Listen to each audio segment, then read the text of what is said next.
Excuse me. जी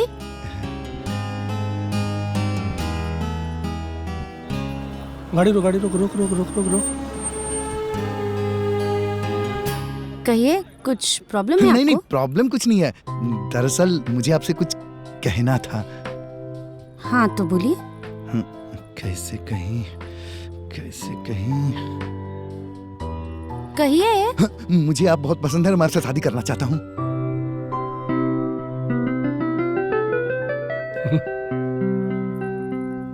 अब देखिए, अच्छे तो आप भी बहुत हैं, लेकिन मैं अपने पिताजी की लाडली बेटी हूँ और मेरी शादी को लेकर मेरे पापा के बहुत सारे सपने हैं, बहुत सारे अरमान हैं। तो इसीलिए मैं शादी अपने पापा जी की मर्जी से ही करूँगी। सॉरी।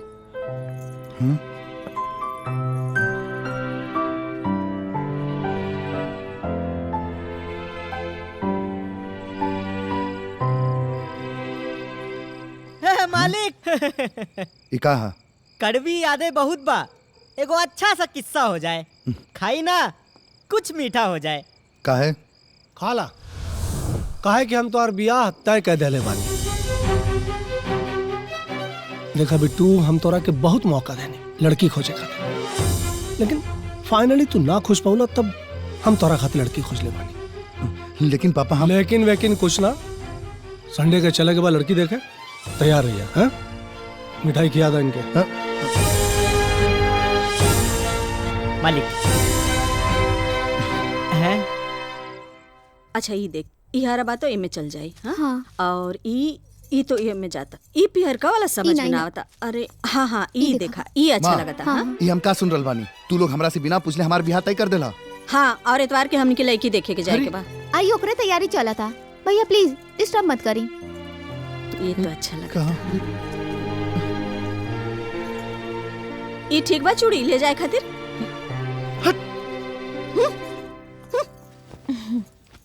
हॉस्पिटल गई रहनी ना? हाँ गया रहनी, अम्मा जी के साथ है। का बोलनी डॉक्टर साहब? डॉक्टर साहब कहनी है कि बच्चा तो 3 महीना के बा, लेकिन बड़ा एक्टिव बा। भाभी भाभी, घर में सब का चल रहल बा? आपका भइल देवर जी? ये लोग मिलके हमार बियाह कहीं और करावल चाहता रहन, और हम केहू और लड़की के पसंद करेनी। तो के भूल जाए? हाँ भूल जाए, कैसे भूल जाए? भाभी हमारी बात समझे की कोशिश करे ना, वो लड़की बहुत खूबसूरत बिया। अरे तो बाबूजी बतावत रहन है कि इहो लड़कियां बहुत सुंदर बिया। तू हमारी बात काहे ना समझाता रू? कुछ दिन खातिर लोग से हम लोग के टाइम दिलवाता, हम कैसे भी करके उनके मना ले। सुना? हाँ, ये पापा जी के फैसला है, और तोहरा अच्छा से मालूम बा पापा जी के फैसला केहू ना बदल सकेला। अब जा, कल जाए के तैयारी करा। सुना दानी जी, पहले हमनी के बाजारे जाई बा, बहुरिया खातिर ढेर सारा सामान लिया के बा।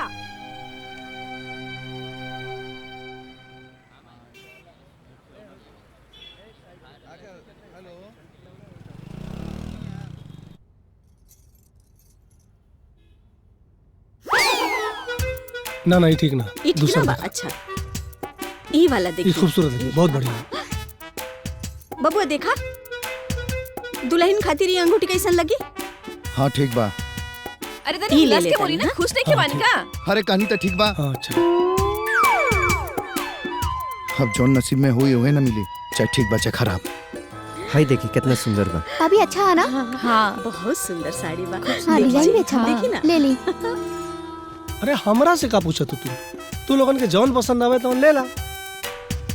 बाबूजी, हमरा ये होके वाली देवरानी पर इहो कलर बहुत अच्छा लगी ना? हाँ, तू कहता रू तो अच्छा लगी। अरे नाना, तू उतना गोर नहीं खे, कोनो हल्का कलर देखा। हाँ हाय देखा, ये ठीक रही।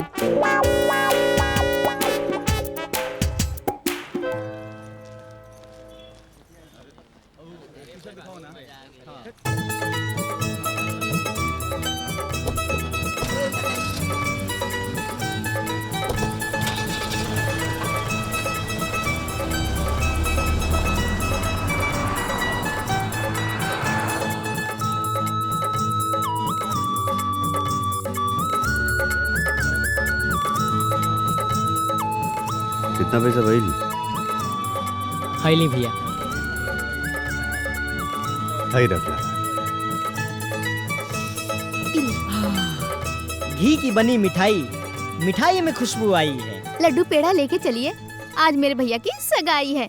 चलिए। जी।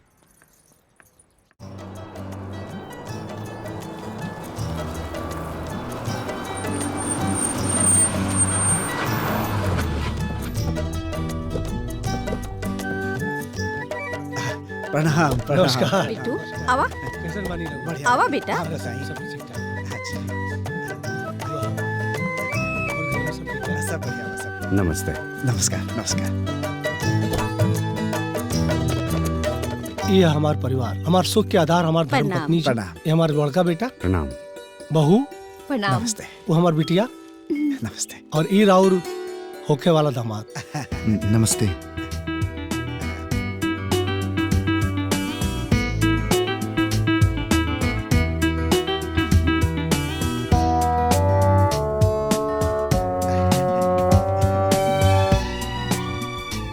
आए आए रहुआ, आए।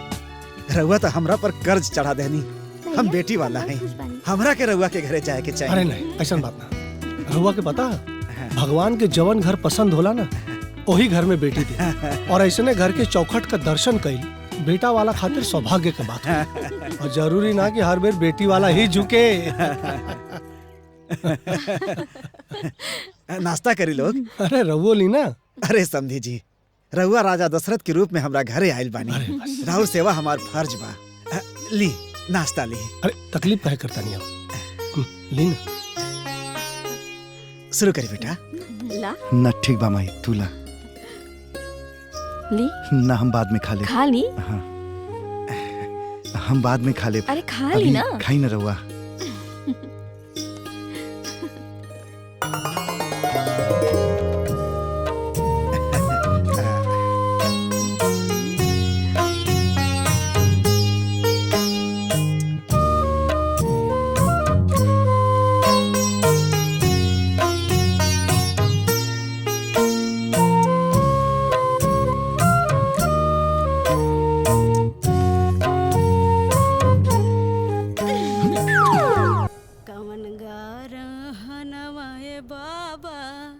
साझु बेरा लागेला कौन गरहनमा भिनुसार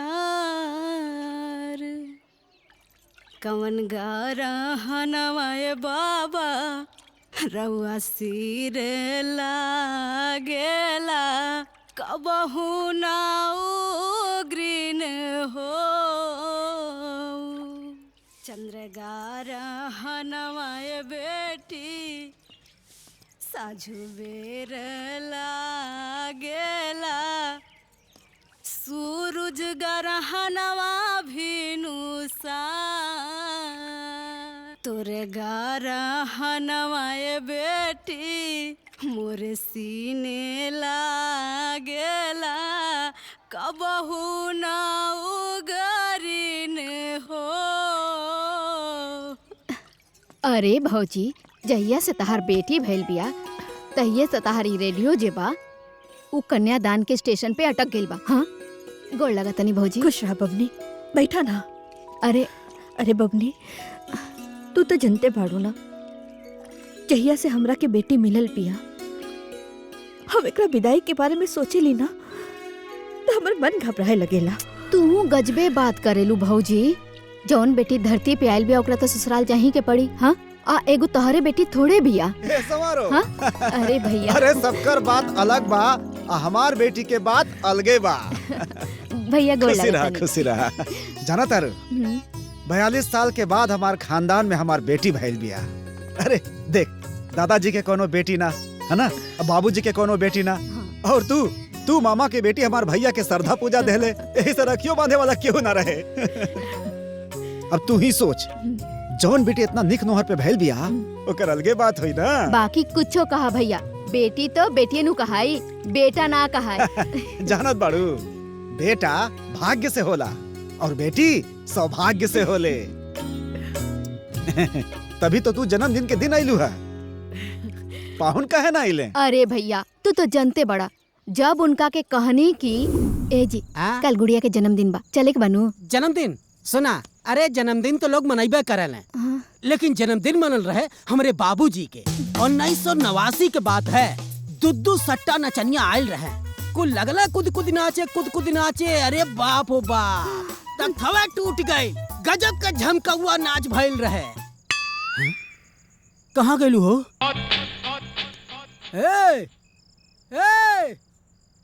गाइलू का? अरे छोड़ ओकरा के, तय आ गेले ना।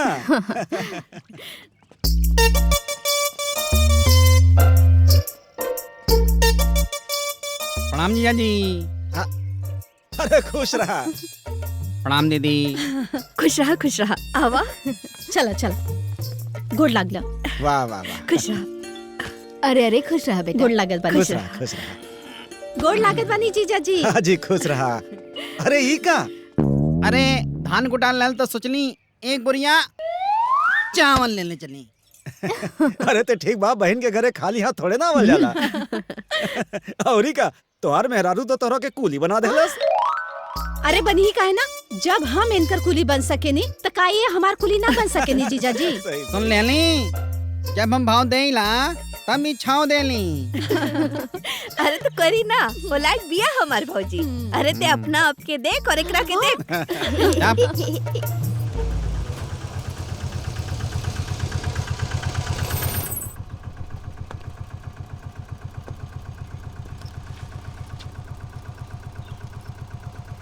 अरे हमारी मेहरारू को छोटकी बहन। अरे लगा तो पाहुन आ गई। बड़का जीजा आ गई ना। चल। अरे कितना भइल बाबू? 50 रुपया। हाँ 50 रुपया। प्रणाम जीजा जी। अरे प्रणाम। खुश रहा। अरे वाह वाह वाह, पूरी मंडली पूरा परिवार एक साथ प्रणाम करता नहीं। हाँ खुश रहा बाबू, खुश रहा। अरे शरीर बुढ़ी हो गई बा, लेकिन साल में एक दिन गुड़िया के जन्मदिन आवेले ना, अपने आप को रोक ना पाए। रघुओ बेटी है ना। हाँ वो तो है। अरे रुका। अच्छा ठीक बा, आप लोग चली। हाँ चलो हम देता नहीं। चला आओ बेटा आओ। वाह हाँ चल।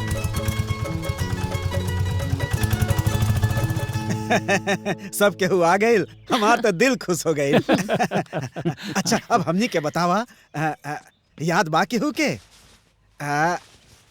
ई कब के है? अब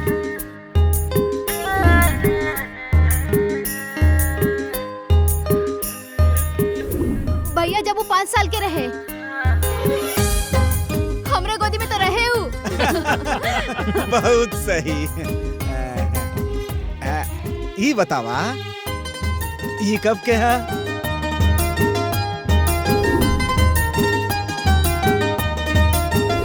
अरे जब वो 8 साल के रहे ना, तो ये ललका टीका हमें लगे ले रहे। बहुत सही। और बतावा, ई कब के बा?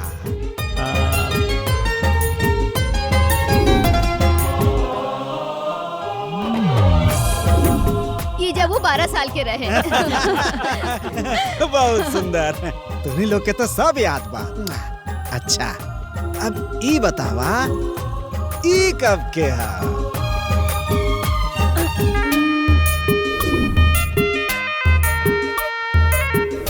अरे बाबू, एकरा हम कैसे भूल सकीला?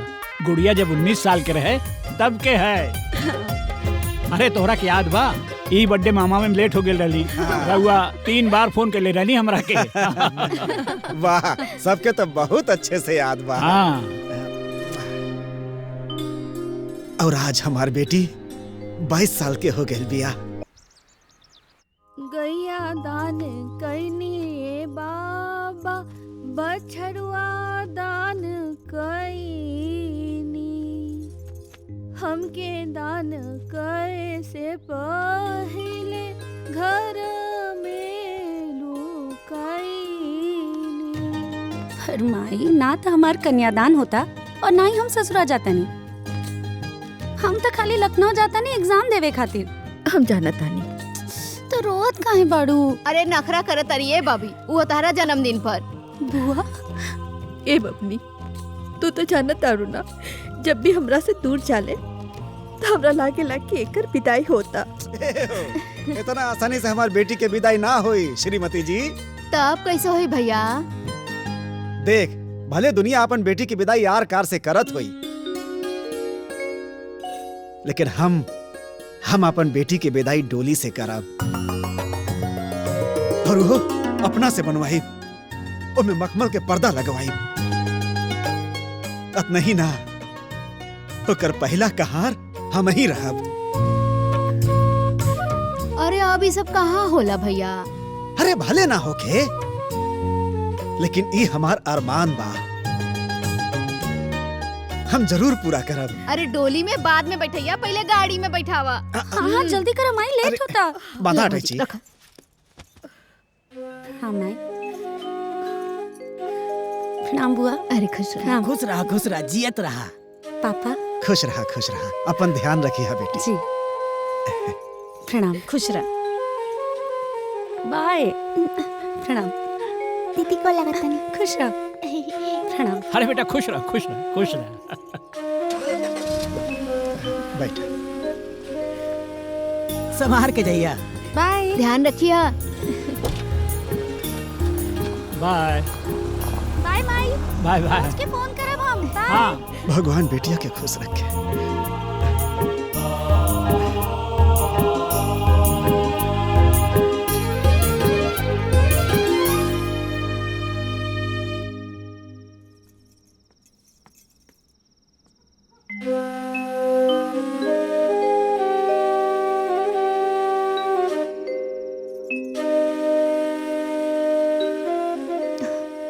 कहा भइल भैया, काहे ऐसे उदास बैठल बड़ा? अब का कहीं, बबुनी के जाए के बाद से घर सूना हो गए, कुछ अच्छा नहीं खेला था। यही से तो तारा के कहता नहीं कि ओकरा से इतना नेह मत लगावा, ना तो ओकर जुदाई तारा से बर्दाश्त ना हुई। हे सवारो, बेटी बाप के गोदी से बाहर जरूर निकल सकेले, बाकी बाप के दिल से नइखे निकल सकत। बाकी तो संसार के नियम बा, माने के पड़ी। करेजा मजबूत कर ले। वो एगो गीत गावल जाला ना, पत्थर के छतिया बाबा रउआ कैले बानी। यह संसार बा। बाकी एक बात बता देता नहीं, होकर नंबर 1 खोजब ससुराल।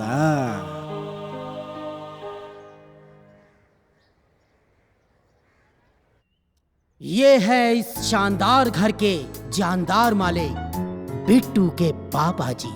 बहुत अच्छे इंसान हैं, बहुत खुशगवार और बहुत मिलनसार और बहुत ही खुशगवार आदमी। और ये है इनकी माता जी, बहुत खुश लग रही हैं। कोई तो बात है आज। और अभी मिलाते हम बिट्टू के बड़े भैया से, बहुत ही शांत स्वभाव, खुश मिजाज, ऑफिस का काम खत्म करके सीधा अपने घर को आते हैं। ये है घर की बड़ी भाभी। देख के आपको लगता है कि ये भाभी है, क्योंकि सास ने अपनी बेटी और बहू में कोई डिफरेंसेस नहीं रखा। ये है बिट्टू की बहन, इकलौती बहन है बेचारी, इसलिए इनके इतने नखरे हैं। और अब आप मिलिए इस घर के सबसे इंपॉर्टेंट मेहमान से।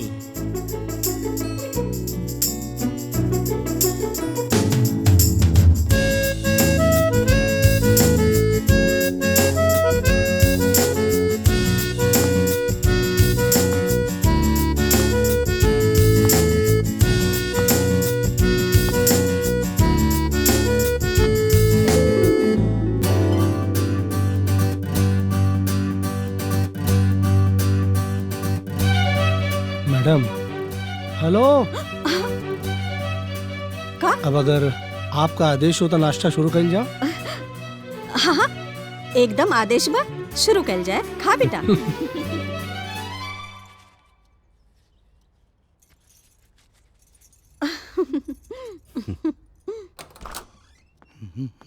अरे देवर जी। हाँ भाभी। केहू पसंद आयल की नहीं खे? ना अभी तो ना, बस कोशिश जारी बा। हे भगवान, आपन भैया से ट्रेनिंग ले ली फिर। हाँ, भैया से ट्रेनिंग ले ली मतलब ई कि राउर भैया के लगाम अगर हम छोड़ दी ना तो अभी 10 गो के चक्कर में पड़ जाइए। अरे भौजी तू भी कुछ भी बोले लो। हट।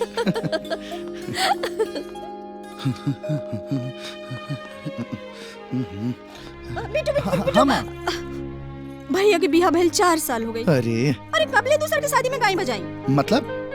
मतलब तोरा के कोनो लड़की नहीं मिलता हाँ तो हम खोज दे।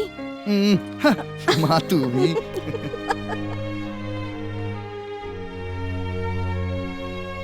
सुनिए। हाँ जी पापा। ऑफिस जा रहे हैं? हाँ। बिट्टू बेटा, आप जैसे हैंडसम, स्मार्ट, वेल एस्टेब्लिश लड़के के लिए लड़की हम ही ढूंढे? बड़े शर्म की बात नहीं है ये? शर्म की बात तो है पापा, पर हम क्या कर सकते हैं? खोजिए। करना क्या है, खोजिए। जी ट्राई तो कर रहा हूँ, पर मिलनी भी तो चाहिए ना।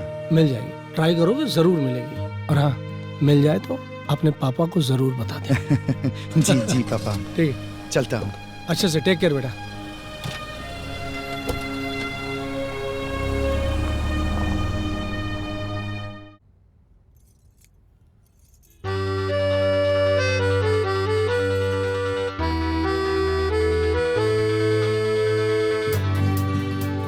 पसंद आया मैम आपको? नहीं। कुछ और कलेक्शन है क्या? इससे भी अच्छा कलेक्शन है, दिखाता हूँ आपको। आपका स्किन फेयर है, इसमें शायद आपको कुछ पसंद आए। जी।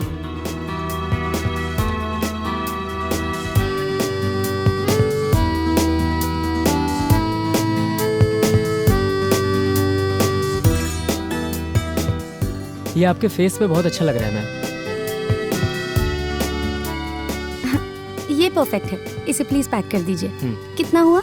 600। लीजिए मैम।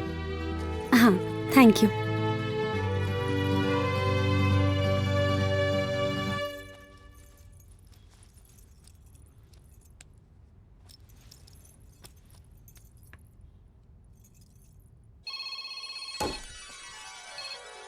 हाँ बेटी। हाँ पापा जी, चश्मा खरीद लेनी। अच्छा, चश्मा पहन के तो हमार बेटी बहुत सुंदर लागत हुई। वो तो बेटी के पापा जी ही देख के बताइए। हाँ, तो एक काम कर, चश्मा पहन के अच्छा अच्छा फोटो खींच के जल्दी से हमरा के भेज। अच्छा ठीक बा, भेजा तानी। भेजा भेजा।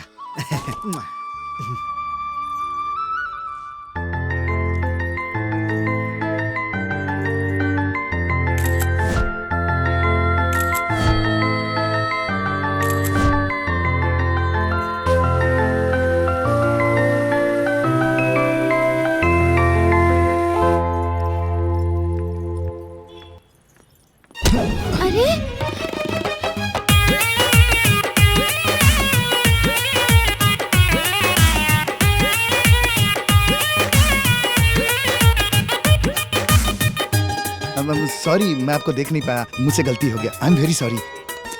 आप क्यों सॉरी बोल रहे हैं? आपकी कोई गलती ही नहीं है। वो एक्चुअली मेरा पूरा ध्यान ना मेरे पापा जी पे था, मैं यहाँ ध्यान ही नहीं दे पाई। I am really sorry.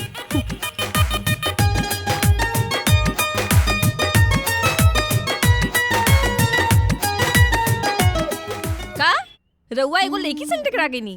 झूठ तो नहीं के बोले तानी ना? अरे हम सच कहा तानी भाभी, वो सामने से आवत रहली, हम देख न पौने, बस का भइल ना, दोनों एक दूसरे से टकरा गई। केकरा से टकरा गई? छोटका बबुआ जी ना एगो लड़की से टकरा गई। दे दे दे दे हमरा के दे। पापा, बिट्टू भैया मार्केट में आज एगो लड़की से टकरा गइलन हा। हेलो बबुआ, के रहे वो? कैसा रहे? सुंदर रहे? अरे बहुत खूबसूरत बिया माई। फिर का भइल?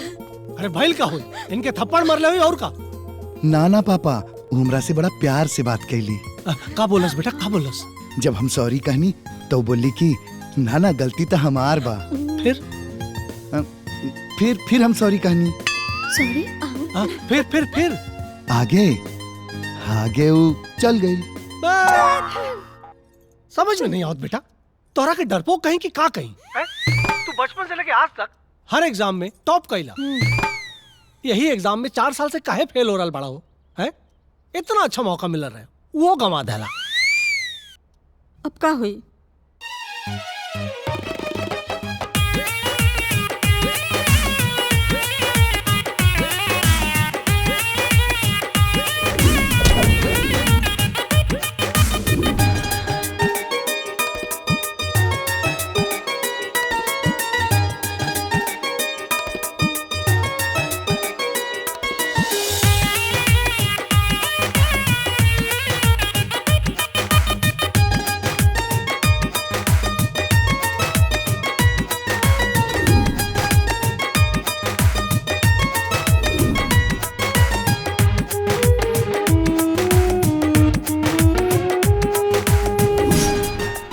सॉरी बोल रहे हैं, आपकी कोई गलती ही नहीं है।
ए भाई साहब सुनिए, एक बात बताइए, आपके अंदर डिसिप्लिन नाम का चीज है कि नहीं? ऐसे धंधा चलाओगे तो तुम्हारा धंधा चौपट हो जाएगा। कब से मैं यहाँ वेट कर रहा हूँ। एक बात बताओ, मुझे लगता है कि तुमने बैंक से कोई लोन वोन लिया है और लोन नहीं चुका पाओगे, धंधा चौपट हो जाएगा। तुम तो हाथ उठा दोगे कि मैं तो दिवालिया हो गया भाई। अरे कोई सेंस नाम का चीज है कि नहीं? भाई साहब, आप हैं कौन और तब से ही सुनाए जा रहे हैं? अरे ये मेरी ही दुकान है, मैं इसे पहले खोलूं या बाद में खोलूं या नहीं खोलूं, मेरी मर्जी। आपको क्या प्रॉब्लम है? कब से सुनाए जा रहे हैं, बिना विकेट के बोरिंग किए जा रहे हैं। दरअसल आपसे एक इन्फॉर्मेशन चाहिए था मुझे। मैं आपको सीबीआई वाला लग रहा हूँ? नहीं तो वो क्या है कि वो इन्फॉर्मेशन सिर्फ आपके पास ही है। तो प्यार से पूछिए ना भाई साहब। हाँ, वो क्या है कि कल आपकी दुकान पे सुंदर सी क्यूट सी लड़की आई थी, क्या उसका फोन नंबर एड्रेस कुछ है आपके पास? भाई साहब, आपका ड्रेसिंग सेंस देख के और हाव भाव देख के लग रहा है किसी अच्छे फैमिली से। लेकिन जो आपकी सोच है ना, वो गोबर से भी गंदी है। आपको क्या मैं एजेंट दिख रहा हूँ? दलाल दिख रहा हूँ? नहीं। तो क्यों पूछ रहे हो भाई साहब? जाइए ना यहाँ से, जाइए। सुबह सुबह बोहनी खराब कर दिया, हट। बेटा, हम तोरा के गधा कहीं, मूर्खों के मूर्ख कहीं, भकोल कहीं, तेमें कुछ भी गलत ना हुई। तू चश्मा की दुकानिया पे का करे गए लाला? अरे पापा, हम उनका से मिले खातिर ही दुकान पे आयल रहनी। अरे ओके, चश्मा का दुकान खोले क्या का है? जौनू रोज रोज वहाँ आई, तोरे पास तनिको सेंस ना है का? ऐसा कोनो बात नहीं के पापा, सॉरी। What sorry? दीवानगी में तोरे दमे नहीं खे बेटा। ना ना, ऐसा कोनो बात नहीं के दीवानगी में दम बा पापा। ऐसा बात है। अगर तोरे दीवानगी में दम होत ना तो तू दुकान के चक्कर ना कटता, गली के खाक छानता। अरे आशिक लोग गलियों की खाक छानते हैं बेटा, दुकान के चक्कर नहीं लगाते। ठीक है जी पापा। जाओ, मौके को चूकना मत। ऑल द बेस्ट। हाँ।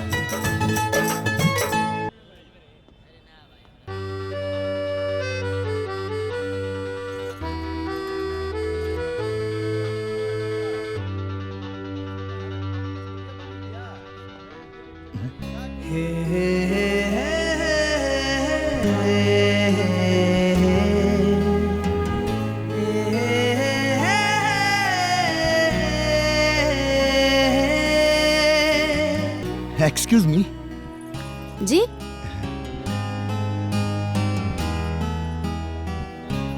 गाड़ी रुक, गाड़ी रुक, रुक रुक रुक रुक रुक। कहिए, कुछ प्रॉब्लम है? नहीं नहीं, प्रॉब्लम कुछ नहीं है। दरअसल मुझे आपसे कुछ कहना था। हाँ तो बोलिए। कैसे कहीं, कैसे कहीं। कहिए। मुझे आप बहुत पसंद है, मैं आपसे शादी करना चाहता हूँ।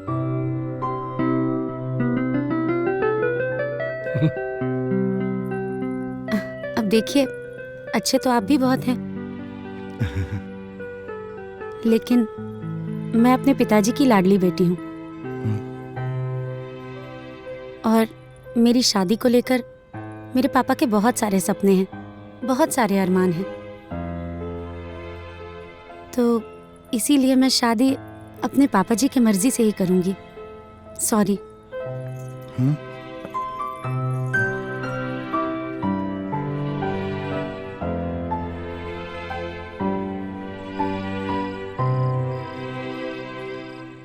मालिक ई का हा?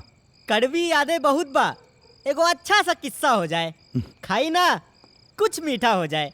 काहे? खाला काहे कि हम तो बियाह तय कह देले बानी।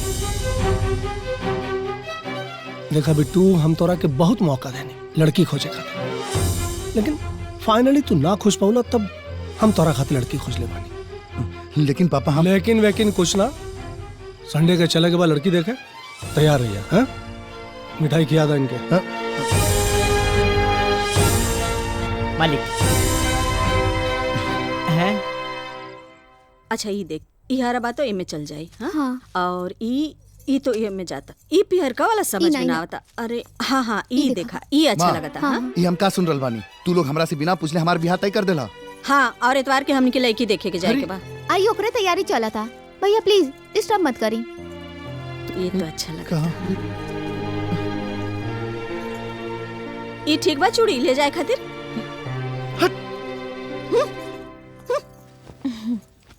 हॉस्पिटल गई रहनी ना? हाँ गेल रहनी अम्मा जी के साथ है। का बोलनी डॉक्टर साहब? डॉक्टर साहब कहनी है कि बच्चा तो 3 महीना के बा, लेकिन बड़ा एक्टिव बा। भाभी भाभी, घर में सब का चल रहल बा? आप का भइल देवर जी? ये लोग मिलके हमार बियाह कहीं और करावल चाहता रन, और हम केहू और लड़की के पसंद करेनी। तो के भूल जाए? हाँ भूल जाए, कैसे भूल जाए? भाभी हमारी बात समझे की कोशिश करे ना, वो लड़की बहुत खूबसूरत बिया। अरे तो बाबूजी बतावत रहन है कि इहो लड़किया बहुत सुंदर बिया।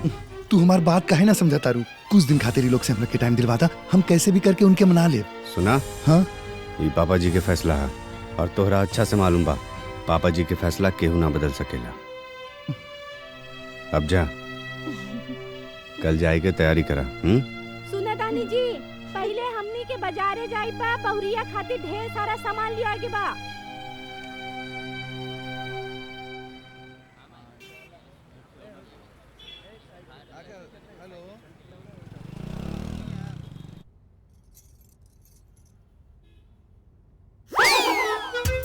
ना नहीं ठीक ना, ई ठीक ना बा। अच्छा ई वाला देखिए, खूबसूरत है, बहुत बढ़िया। बबुआ देखा, दुल्हन खातिर ये अंगूठी कैसन लगी? हाँ ठीक बा। अरे तनी हिलास के बोली ना, खुश नहीं खिवानी का? अरे कहानी तो ठीक बा। अच्छा, अब जौन नसीब में हुई हुए ना मिली, चाहे ठीक बा चाहे खराब। हाय देखिए कितना सुंदर बा। अभी अच्छा है ना? हाँ बहुत सुंदर साड़ी बा। हाँ डिजाइन भी अच्छा बा। देखी ना, ले ली। अरे हमरा से का पूछा तू लोगन के जौन पसंद आवे तो ले ला। बाबूजी, हमरा ये होके वाली देवरानी पर इहो कलर बहुत अच्छा लगी ना? हाँ, तू का तारू तो अच्छा लगी। अरे नाना, तू उतना गोर नहीं खे, कोनो हल्का कलर देखा। हाँ हाय देखा, ये ठीक रही।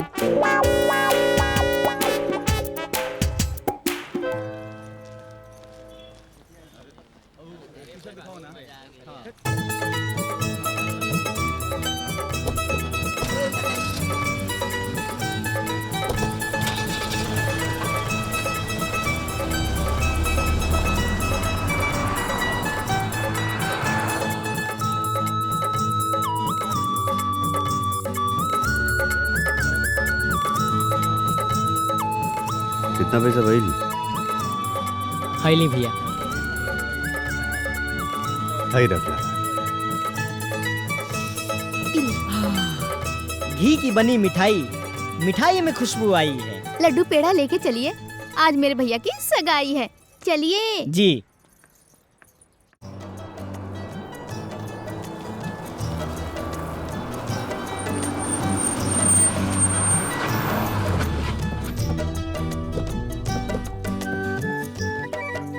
प्रणाम प्रणाम। नमस्कार। बिट्टू आवा, कैसन बानी रघु? बढ़िया। आवा बेटा। आप बताइए। सब बढ़िया बा, सब। नमस्ते। नमस्कार नमस्कार।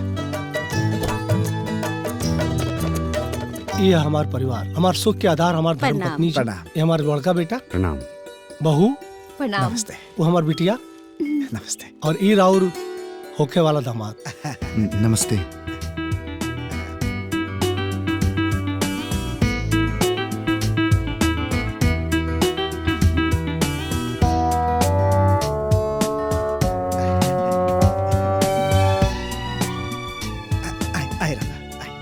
रहुआ तो हमरा पर कर्ज चढ़ा देनी।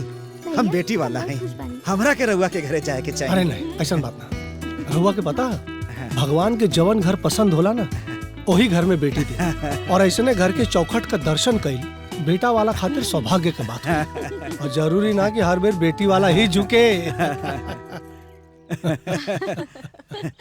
नाश्ता करी लोग। अरे रउओ ली ना। अरे समधी जी, रउआ राजा दशरथ के रूप में हमरा घरे आइल बानी। राहुल सेवा हमार फर्ज बा। ली नाश्ता ली। अरे तकलीफ काहे करता नहीं आप, ली ना। शुरू करी बेटा। ला ना ठीक बा माई, तू ला। ली ना हम बाद में खा ले। खा ली। हाँ हम बाद में खा ले। अरे खा ली ना। खाई ना रउआ।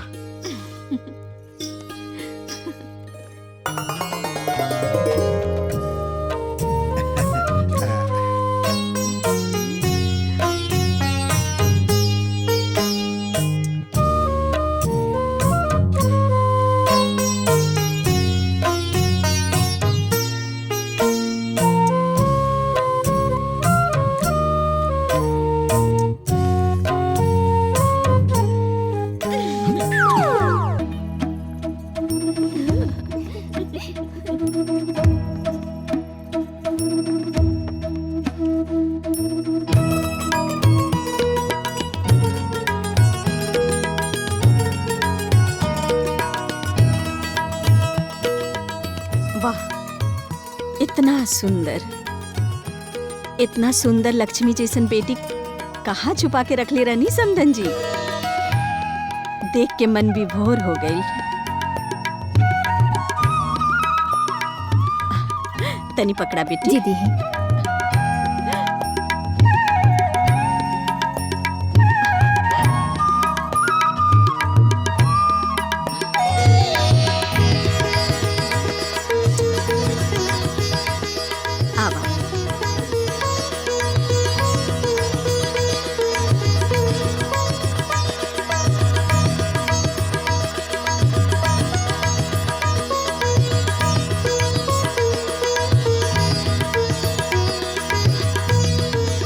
बेटा गुड़िया के पहना दा।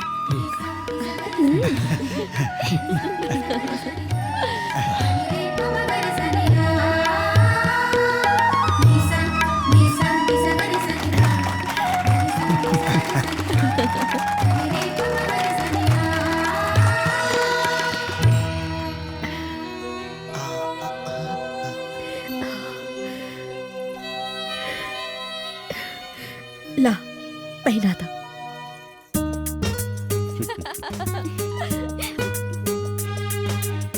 मेरी मम्मी और मेरे पापा जी मेरे लिए इतने ज़्यादा इम्पोर्टेंट क्यों हैं? ये बात आपको आज पता चली गई होगी। जी, लेकिन आप मेरे लिए बहुत इम्पोर्टेंट हैं। और ये बात मेरे पापा को कैसे समझ में आई, ये बात मैं नहीं समझ पाया। ये बात तो आपको वही बता सकते हैं। हाँ, पर यहाँ आने का प्लान मेरे अलावा सबको पता था, तो आपको भी पता होगा। प्लीज बताइए ना, क्या बात है वो? जितना प्यार मेरे पापा जी मुझसे करते हैं उतना ही प्यार आपके पापा जी आपसे भी करते हैं। तो उस दिन जब मैं आपको मना करके वहां से निकली तो उसके बाद। बेटी जरा सुनना। जी प्लीज सर, कॉफी पियो बेटा।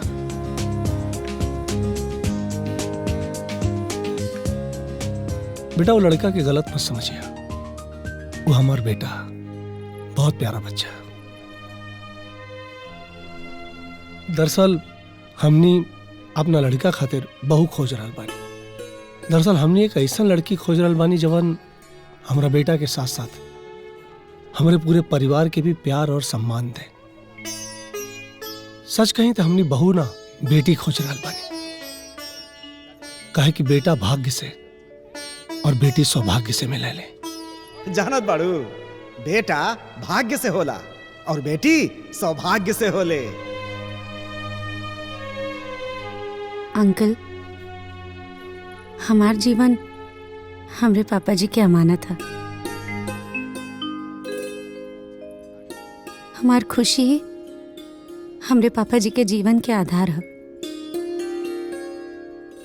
हम अपना कोनो भी बात से पापा जी के ठेस नहीं खी पहुंचा सकत। अगर वो उचित समझी तो उन्हीं से बात कर ली। और फिर बस आपके पापा जी और मेरे पापा जी में बात हुई और सबका यहाँ आने का प्लान बन गया।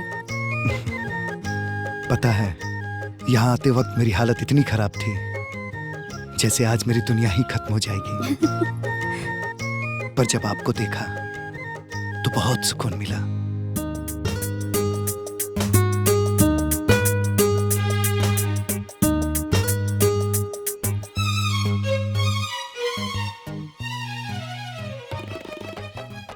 गैया दान कैनी ये बाबा, बछड़ुआ दान हो कैनी। हमके दान करे से पहिले घर में लुकैनी।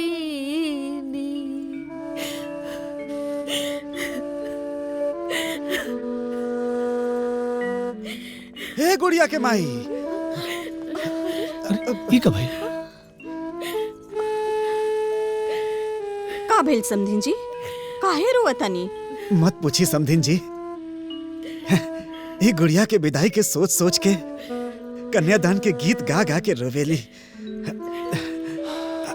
आई देखा हो तनी, आई देखी,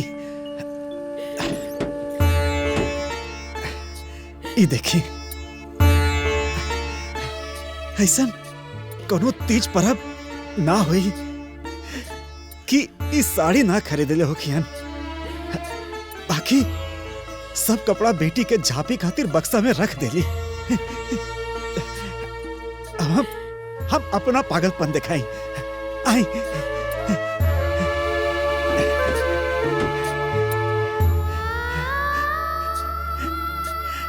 आई देखी, ये हमार बेटी के पांव के निशानी। बचपन से लेके आज तक हम ओकर पांव के निशानी संभाल के रख ले बानी। और ये हमार अरमान बा। और ये पागलपन हम तब तक करब जब तक हमार बेटी डोली चढ़ के ससुराल न चल जाए। काहे कि हमार बेटी हमार दुनिया देलस। मास्टर जी, राउर हर अरमान पूरा हुई। बस हमार और हमरा पत्नी का भी एक इच्छा जो रउआ से शेयर कर चाहता। मास्टर जी, हम ही चाहता नहीं कि गुड़िया के ब्याह में जितना भी खर्चा होए ओकर आधे का हिस्सेदारी हमार होए। देखिए, हमरा बात के अन्यथा मतलब गुड़िया हमार बिटिया ही और हमरा और बोझ कम कर चाहता।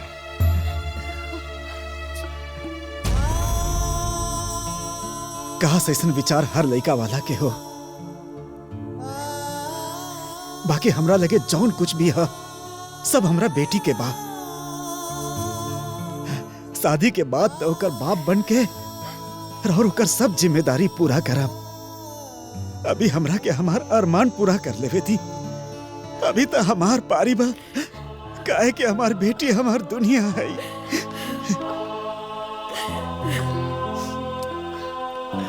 ठीक बा, जैसन रहो इच्छा। अरे बिल्कुल, बारात और रात का टेंशन मत ले। अरे कोशिश करो कि कम बारात लेकर आए। हाँ, और हाँ, अरे कोनो परेशानी हो रही हमरा के फोन कर दे। इतना कम समय में में सब चलते। नमस्कार। ठीक बा, प्रणाम। चलिए।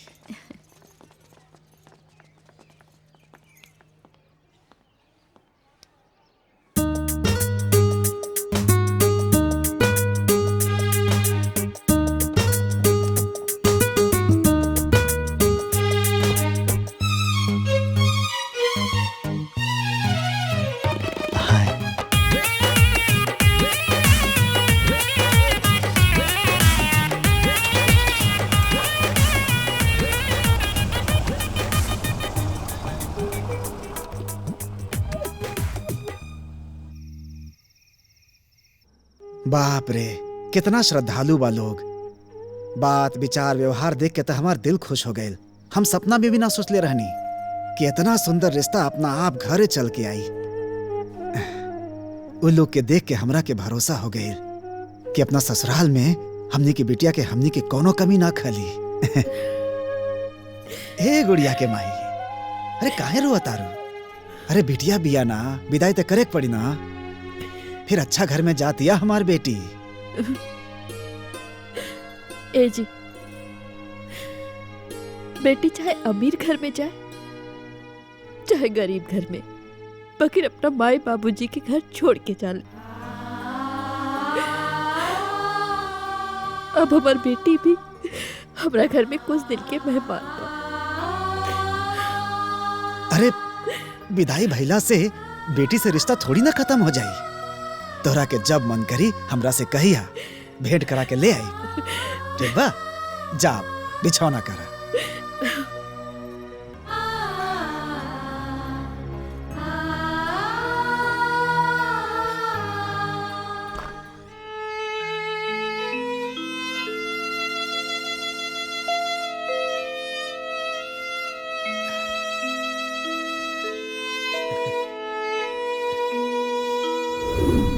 बेटी चाहे अमीर घर में जाए चाहे गरीब घर में, बकिर माए बाबूजी के घर से दूर जाले।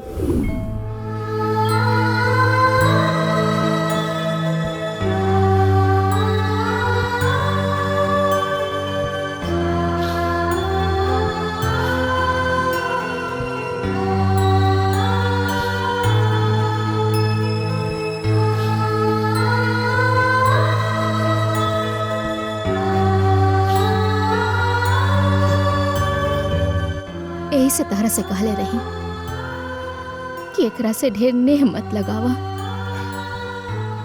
न तो तारा से एकर जुदाई बर्दाश्त ना होई। ए सवार, बेटी पराया धन हो के भी पराया ना होले। अरे यही से तो हंस के माई बाप से बेटी के विदाई ना होला।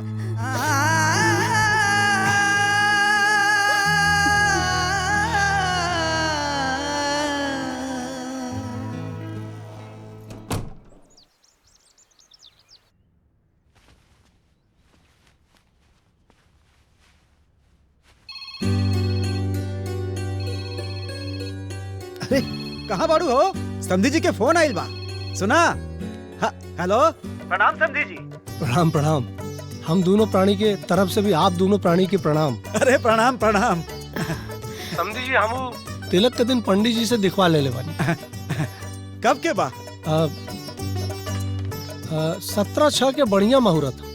वाह वाह, बहुत अच्छा। अब बहुत धूमधाम से तिलक कइल जाई। बिल्कुल बिल्कुल। ए जी, हमरों के समधिन जी से बात करे के बा। हाँ समधी जी, तनी समधन जी के फोन दी ना, हमार श्रीमती जी बात कर चाहता नहीं। हाँ दे तानी। ला समधिन जी से बात करा। हेलो समधिन जी, प्रणाम। हाँ प्रणाम। बोली ना, का कहे के चाहता नहीं रहुआ? एगो बिनती बा। जी बोली। रवो के तिलक में आवे की बा। समधिन जी, रहुआ तो जाने ली ना कि ई सब हमनी में ना चलेला। अरे हाँ, वो तो हमरहू के पता बा। बाकी रावर बेटी जी घर में जिंदगी बिताई, वो घर रवा के देखे के चाहिए कि ना? हेलो, का भेल समधिन जी? समधिन जी रहुआ चिंता ना करी, ई जरूर रही हैं। अच्छा ठीक बा, ठीक बा। प्रणाम प्रणाम प्रणाम।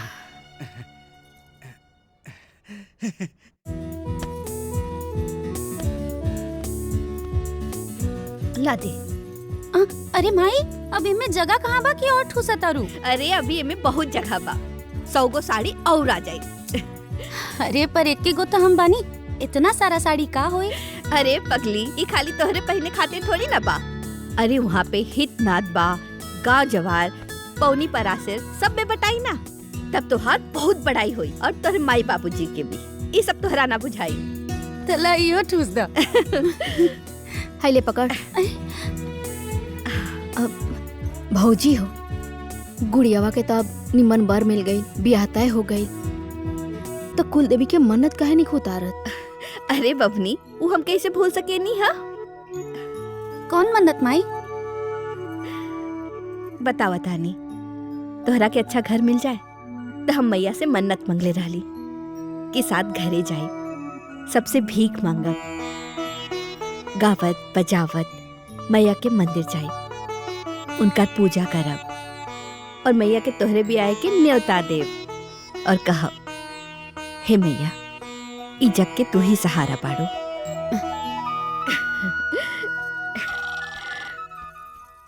अरे बुआ तनी फोन देखी था। अरे रुका, हम रखा तानी ना अच्छा आराम अच्छा अच्छा से। ठीक बा। के बा? अरे का जाने के बा। हेलो ए जी के बोला था? हेलो हेलो, अरे बोल ना रे मुझौसा।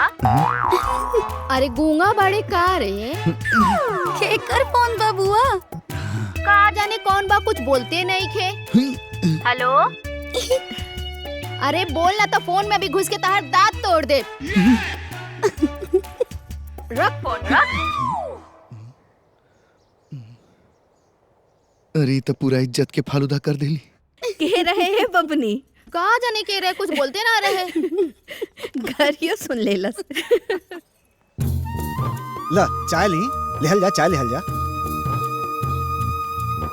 सुना बाबू, एक एक रस्म के बढ़िया से वीडियो बनावे के बा। कब आदि मास्टर जी? माड़ो मटकोर से विदाई तक, कहे से कि यह तो यादगार रह जाला। एकदम। कल सुबह आके बयाना ले जाइए। हाँ रउआ कहीं? मास्टर जी कितना आदमी के खाना बनावे के बा? घराती बराती मिलके 700 हो जाई। 700? हाँ। काका बनावल जा मास्टर जी? अरे कोनो कमी ना होके के चाहिए। तरह के जितना चीज लिखाए के बा लिखा दी, ठीक बा? खाना खा के लोग यह कहे कि मास्टर जी की बिटिया के ब्याह में कमाल के खाना बनल रहे। ठीक बा मास्टर जी, रुआ के शिकायत के मौका ना दे। बाकी एगो बात बा, पूरी एकदम गरम गरम चले के चाहे, ना तो ठंडा होला पे चमड़ा जाला। सही कहता। एक काम करी हा, दही डाल के बढ़िया से खस्ता कचौरी बनाई हा। अब पूरी कैंसिल। ठीक ठीक। पूरी कैंसिल जी। तू बिजली वाला हवा ना बाबू? जी मास्टर साहब। अच्छा एक काम करी हा, द्वार से लेके समियाना तक पूरा रोलेक्स खिंचाए के चाहिए। जी मास्टर साहब। मारो तो एकदम जगमग करे के चाहिए। काहे कि जब हमार बेटी के कन्यादान होई ना तो लोग कही कोनो राजकुमारी के कन्यादान होता। ठीक बा? अपना अपना लिस्ट बनाए लोग, लिस्ट बनाई। हमरो बना दो। दी सटा के कागज दी। हाँ दी सटा के कागज दी। हाँ ली। हाँ अब हाँ हयो ली। वाह जी। का लिखल बा? 5,000। 5,000? चला। अरे पापा जी कम से कम सांस तो ले ली कि चाय देखी परल परल ठंडा हो गई। ये सब ओकरा बाद भी तो हो सकेला ना। अब का करी बेटी, तहरा ब्याह के जितना सपना बा, जितना अरमान बा, वो सब पूरा करे के बा। हमरा लगे समय बहुत कम बा ना। इला सटा के कागज हल्दी लगा के बैग में रख दिया। ठीक बा, बाकी चाय गरम करके लिया आवता नहीं पी ले रहुआ। जाई रहुआ लोग, कल सवेरे आ जाए बयाना खाते। ठीक बा जी। ठीक बा, नमस्कार। भजवा ले ले बजनी हो भैया, डोलिया ले ले कहाँ, अरे पर्दा जो उठाइले बबुनी हो। भौजी कबो बिना गीतिया गईले कोनो काम कइला? गावत रहेलू, रोवत रहेलू, गावत रहेलू, रोवत रहेलू। हाँ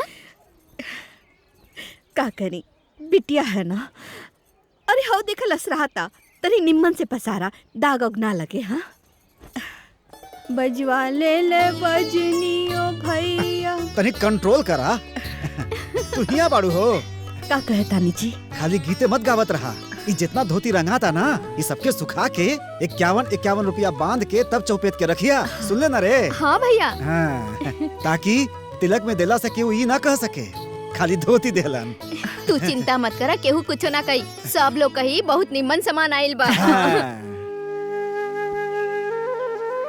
देखा एकर हालत देखा।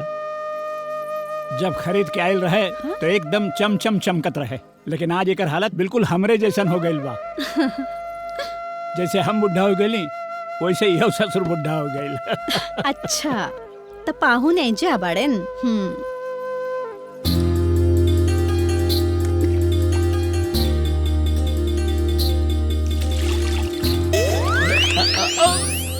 अरे ई क्या करे तारू? ई उम्र में तोहरा के मस्ती आइल बा? हां आवत है ऊपर तो तोहरा के बताइला। अरे तो भाई आई ऊपर आई, औते औते हाफ ही लागम। रउआ से तो हमार स्पेशल काम बा। का बाकी हमार बड़ श्रद्धा बा कि अपन बेटी की विदाई डोली से करब। खूब बढ़िया से ओकर डोली बनैहा और ओमे मखमल के पर्दा लगैहा। और फिर हम पहला कहार बन के अपन बेटी के विदाई करब। रउआ चिंता मत करी, बहुत बढ़िया डोली बनाई। हम सुननी है कि रउआ बड़ा दिलो जान से तिलक के तैयारी करत बानी। सब तैयारी हो गिल बा ना? हाँ, अब बर्तन उर्तन किना गईल, गाड़ी वाड़ी बुक हो गईल। और पूरा गांव में तिलक के बुलाता भेजवा देनी। ऊपर धोती रंगाता। अब बाकी पूरा तैयारी हो गईल। ना पापा जी, एगो बहुत जरूरी काम तो रहुआ भुलाइए गई नहीं। अरे का बतावा बेटी, हम कुछ भुला गए नहीं का? एकदम भुला गई नहीं। अरे दुनिया भर में बाटे खातिर ऊपर धोती रंगाता। और हमार कन्यादान करे खातिर रउआ नया कुर्ता ना लेब का? अरे बेटी, एगो कपड़ा बा, एगो सियल बा और एगो खादी बा और कितना ले ली। बाकी उस सब पुरान हो गइल बा पापा जी। आप अभी हमरा साथे चली और नया कुर्ता खरीदी। अरे बेटी, हम बात करता नहीं। काम बाद में होत रही। रउआ चली, आई जल्दी आई। अरे बेटी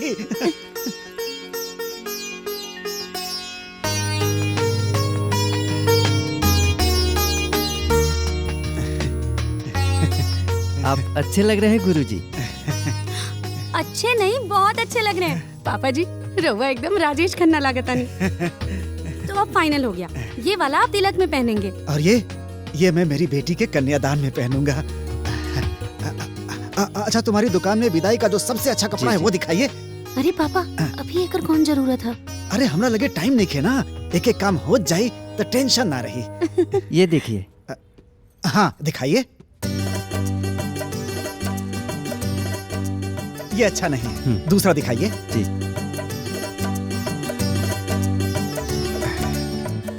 ये वाला, ये भी मजेदार नहीं है, कोई दूसरा दिखाइए। जी जी। बहुत सुंदर बा।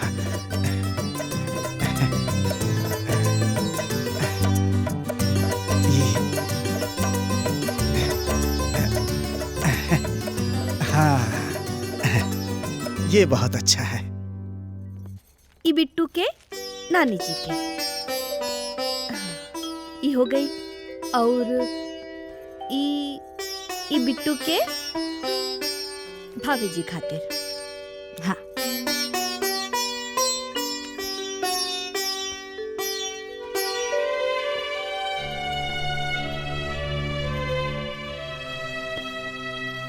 और ई कपड़ा, हाँ, ये बिट्टू के छोट बहन खातिर।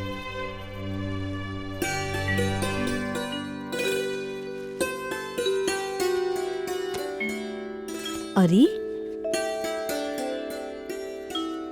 हमरे समधिन जी खातिर।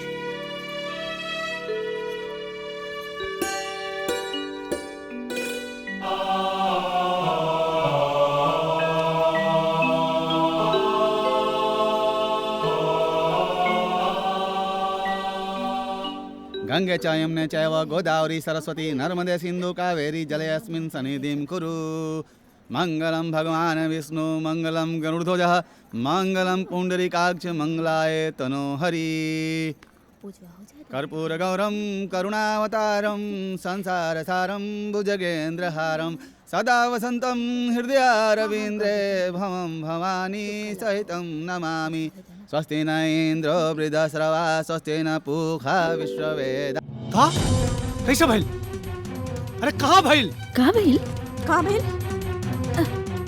कौनो बात बा का बाबूजी? का भइल? कुछ तो बोली बाबूजी, का भइल? बोली ना। अरे दमाद जी बोली ना का भइल? अरे बोलत काहे नहीं कि का भइल? बिट्टू के सास ससुर का एक्सीडेंट में डेथ हो गई।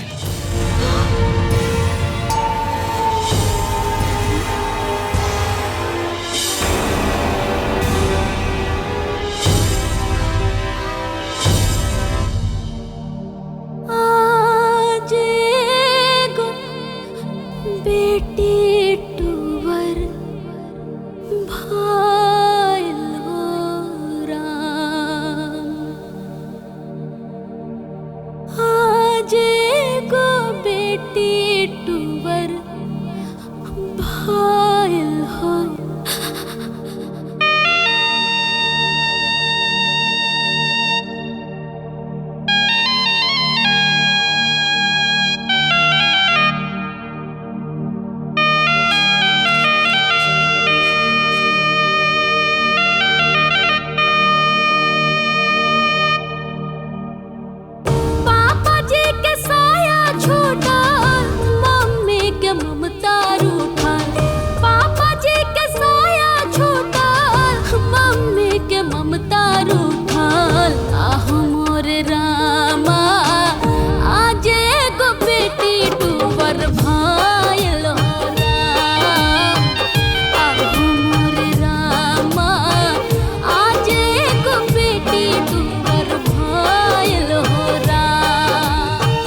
मिले के कर अब दुलार मिली के कर अजरवा के छह बार बार मिली आँख के पुतरिया के असत नगरिया के आँख के पुतरिया के हसत नगरिया के आहू मोर रामा के कर नजरिया लाग गइल हो राम आहू मोर रामा आज एगो बेटी तुवर भइल हो राम।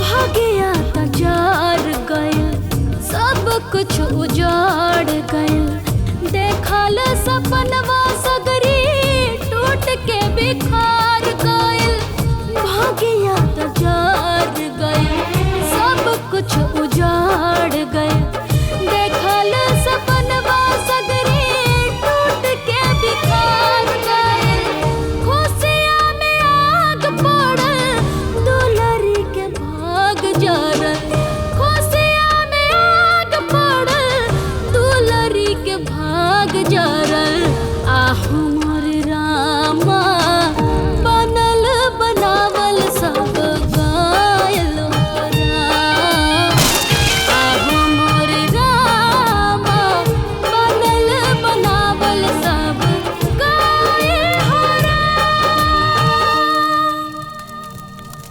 आज एगो बेटी टूवर भाइल हो राम।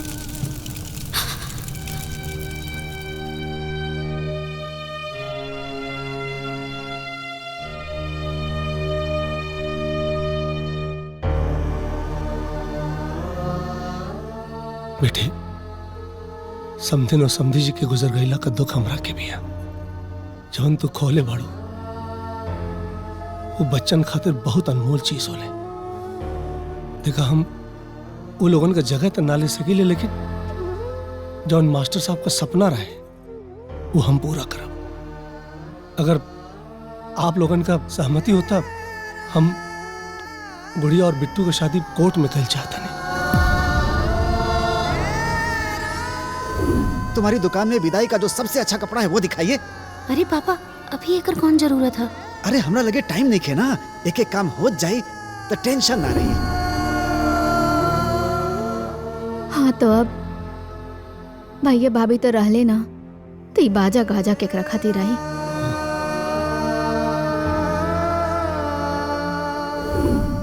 द्वार से लेके समियाना तक पूरा रोलेक्स खिंचाए के चाहिए। जी मास्टर साहब। हमारो तो एकदम जगमग करे के चाहिए काहे कि जब हमार बेटी के कन्यादान होई ना तो लोग कही कनो राजकुमारी के कन्यादान होता। रउआ ठीक कहता नहीं महाराज। बिटिया के उद्धार हो जाए।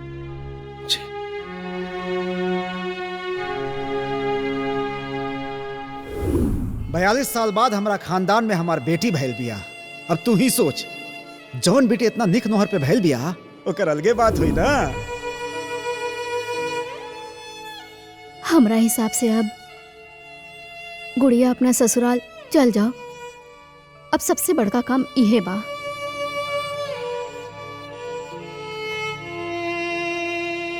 भले दुनिया अपन बेटी की विदाई यार कार से करत हुई लेकिन हम अपन बेटी की विदाई डोली से करब और वो अपना से बनवाई उनमें मखमल के पर्दा लगवाई। अतना ही ना ओकर पहला कहार हम ही रहब।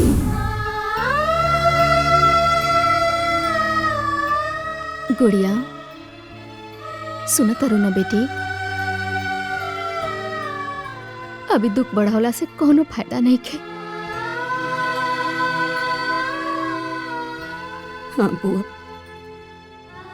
हम सब सुनता नहीं। हमार बिया हो जाए, पापा जी के रूप में ससुर जी के पाले, हमरा हर खुशी के ख्याल रखे वाला पति पाले।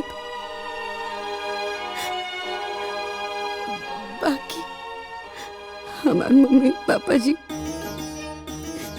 हमरा बिया के लेके जौन सपना सजवले रहे वो तो अधूरे रह जाए ना बुआ। और हमार कोनो भाई भी तो नहीं खे कि मम्मी पापा के सपना के पूरा करे।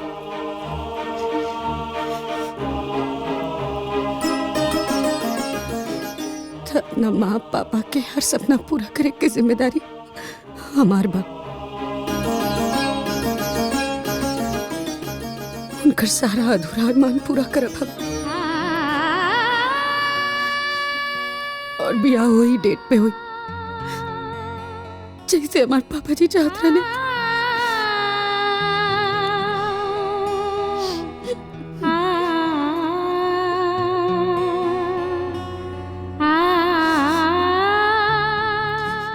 ठीक है बेटा, जैसन तो हर मर्जी।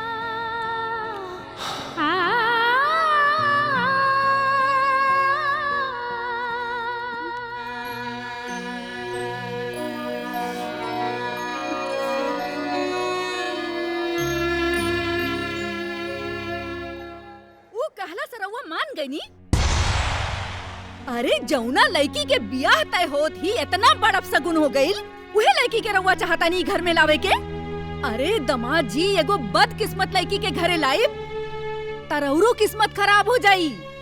पढ़ल लिखल होके काहे नहीं के बूझत। माई ये का कहताड़ू? हाँ का कहतानी? तोरो के बतिया नहीं के बुझात? अरे ई त गनीमत हा कि अब सगुन ऊ घर में भइल बा। अगर उहे अब सगुन ई घर में होत ना, कहीं के ना रहती बिटिया, कहीं के ना रहती। कुछ भी मत बोली अम्मा जी। हानि लाभ जीवन मरण सब विधि के हाथ में होला। ऐसा दकिया नुसी बात के हम ना माने ले। हाँ ना मानब। अरे आज ले कोनो बात रहुआ मन्नी है हमार जे आज मानब। अरे जरा आंख उठा के आसपास में नजर दौड़ा के देखी गांव जवार में, जौना घर में ऐसा अपशगुन होला उ घर में बियाह ना होला। अरे जौन गांव ज्वार बोला था जे ई समाज बोलेला, उहे ना कहे के पड़ी कि अपन मने से सब कुछ कह रहल बानी। ठीक बा, रउआ बहुते ना समझदार बानी, त जौन मन होके करी, जौन मन होके करी। हम आज के बाद कुछो ना बोलब, ना बोलब अब कुछो, हम ना बोलब। आज के बाद ही घर में हम कौनो बात ना बोलब। करा लोग सब जौन समझ में आएगा। रवा ये बतिया तनी ठीक से ना कह सकत रहनी। रवा के तो पता बा राव ऐसन बात से माई कितना चिढ़े ले। तो जाके माई की मनावा, जाके मनावा। अरे तो माई भी हमार मने भी करम ना। मनावा जाके। ये घर में खाली दुइये लोग समझदार बना है, एक ही और एक इनकर माई।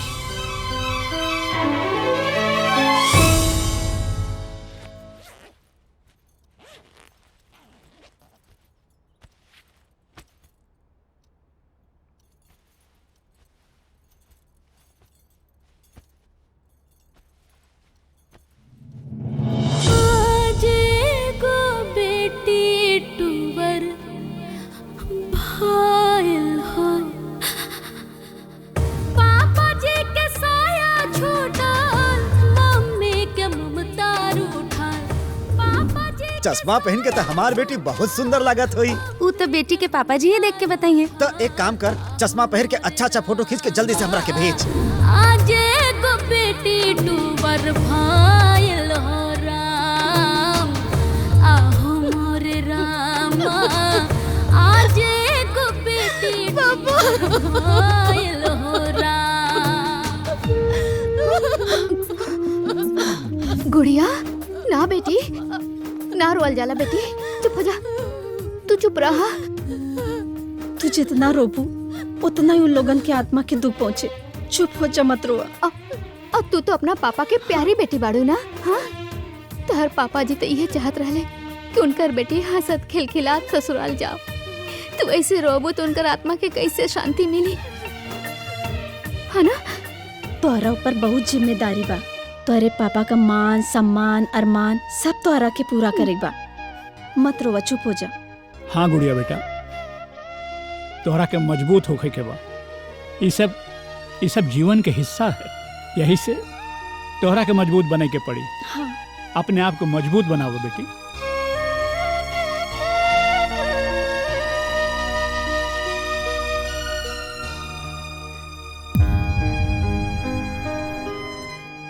आज से और गुड़िया कबो ना रोई पापा जी, कबो ना रोई।